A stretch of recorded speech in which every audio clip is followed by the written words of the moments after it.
Psaume 121. Quelle joie quand on m'a dit « Nous irons à la maison du Seigneur ». Maintenant notre marche prend fin devant tes portes, Jérusalem. Jérusalem, te voici dans tes murs, ville où tout ensemble ne fait qu'un. C'est là que montent les tribus du Seigneur. C'est là qu'Israël doit rendre grâce au nom du Seigneur. C'est là le siège du droit, le siège de la maison de David. Appelez le bonheur sur Jérusalem. Paix à ceux qui t'aiment, que la paix règne dans tes murs, le bonheur dans tes palais. À cause de mes frères et de mes proches, je dirai paix sur toi. À cause de la maison du Seigneur, notre Dieu, je désire ton bien. Appelez le bonheur sur Jérusalem. Ce souhait de paix, de bonheur adressé à Jérusalem est encore bien loin d'être réalisé. Mais l'a-t-il jamais été? Vous connaissez l'histoire plutôt mouvementée de cette ville. Vers l'an 1000 avant Jésus-Christ, c'était une bourgade sans importance qui s'appelait Jébu et ses habitants les Jébusites. C'est elle que David a choisie pour y installer la capitale de son royaume lorsqu'il est devenu le roi des 12 tribus d'Israël. Et désormais, on l'appellera la ville de David. Il y transporte l'arche d'alliance. Puis, sur l'ordre de Dieu, il achète un champ à Arona, le Jébusite, avec l'intention d'y installer l'arche d'alliance. Ce champ, c'est Dieu lui-même qui en a choisi l'emplacement. Jérusalem est donc aux yeux de tous la ville sainte, le lieu que Dieu a choisi pour y planter sa tente, comme on dit. Ville sainte, comme terre sainte, ne veut pas dire ville magique ou terre magique. Elle est sainte parce qu'elle appartient à Dieu. Elle devrait être, elle sera. La ville où l'on vit à la manière de Dieu, comme la terre sainte est la terre qui appartient à Dieu et où l'on doit vivre à la manière de Dieu. Avec David, puis avec Salomon, Jérusalem connaît ses plus belles heures, mais elle est encore d'étendue modeste. Aujourd'hui, elle couvre toutes les collines, mais au début, elle n'occupait qu'un tout petit éperon rocheux.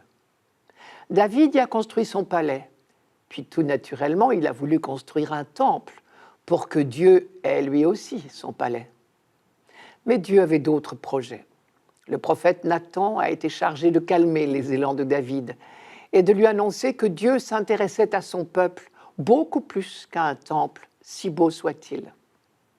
Vous connaissez le fameux jeu de mots de Nathan. Tu veux construire une maison, traduisez un temple pour Dieu, mais c'est Dieu que te construira une maison au sens de descendance, de dynastie. On retrouve ce jeu de mots dans notre psaume.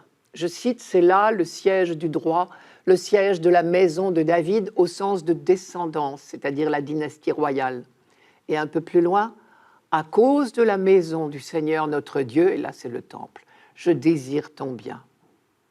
Et le prophète Nathan annonçait encore autre chose. Dieu a promis de prolonger pour toujours la dynastie de David. Et c'est pourquoi de siècle en siècle, on attend un descendant de David qui instaurera le royaume de Dieu sur la terre. Et son trône sera à Jérusalem. Vous vous rappelez que ce n'est pas David qui a construit le temple, finalement. C'est Salomon. Et désormais, Jérusalem est devenue le centre de la vie cultuelle. 3 fois par an, les Juifs pieux montaient en pèlerinage à Jérusalem, et en particulier pour la fête des Tentes à l'automne. Vous connaissez la suite, les horreurs commises par les troupes de Nabuchodonosor en 587 avant Jésus-Christ, la destruction du temple et de la ville, l'exil à Babylone, puis le retour, autorisé en 538 par le nouveau maître du Moyen-Orient, Cyrus. Jérusalem a été reconstruite. Et c'est pour cela que notre pèlerin du psaume 121 s'écrit « Jérusalem, te voici dans tes murs, ville où tout ensemble ne fait qu'un ». Mais surtout, le temple de Salomon a été reconstruit. Et Jérusalem a retrouvé son rôle de centre religieux. Sa grandeur, sa sainteté lui viennent de ce qu'elle est comme un écrin pour la chose la plus précieuse du monde pour un croyant, le temple, qui est le signe visible de la présence du Dieu invisible. Cette maison du Seigneur, ce temple, a connu bien d'autres malheurs. La fameuse persécution d'Antiochus Épiphane l'avait transformé en temple païen en 167 avant Jésus-Christ. Et il avait fallu se battre les armes à la main pour le récupérer et y restaurer le culte. Puis il a été détruit une deuxième fois en 70 après Jésus-Christ, date à laquelle les Romains l'ont incendié. Et jusqu'à présent, le temple n'a jamais été reconstruit. Mais Jérusalem reste la ville sainte et l'on attend sa restauration en même temps que la venue du Messie. Le plus étonnant, c'est la force de cette espérance qui s'est maintenue malgré toutes les vicissitudes de l'histoire.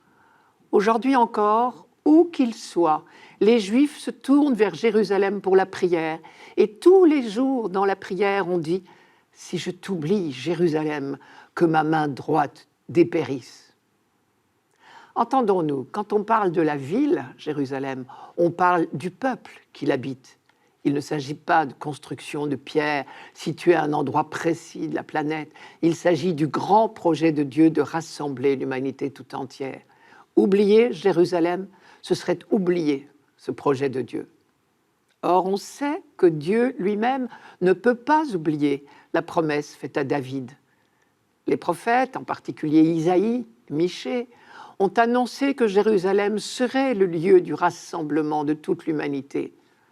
Puisque c'est la parole de Dieu, cette révélation, cette promesse est toujours valable. Et aujourd'hui encore, le peuple élu reste le peuple élu. Dieu ne peut être infidèle à ses promesses, comme dit saint Paul. Dieu ne peut pas se rejeter lui-même.